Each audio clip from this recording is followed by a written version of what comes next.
Hi everyone, welcome back to How to Geek. I'm back with yet another video, and in today's video I'm going to show you how to log into your Mail.ru account. So if you have already signed up for your account but signed out at a certain point and are now wanting to log into your account, this is the video for you. Stick with me till the very end of it.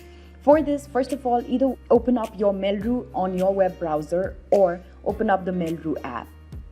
As soon as you open up the Mail.ru app, you will land on an interface that looks pretty much like this. So now go to the email section and type in the email to your Mail.ru account. So here I'm just going to type in my email and then tap on continue.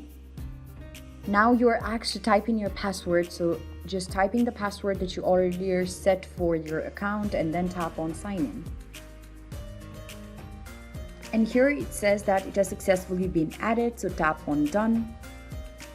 After tapping on done, you will land on an interface that looks like this, and then when you tap on the bottom right corner, you will be able to see your email, which means that you have successfully logged into your Mail.ru account. So this is how you log in. I hope this video has been useful to you. If you like the video, do not forget to give it a thumbs up, also share and subscribe to How to Geek. Thank you for watching. I'll see you around next time.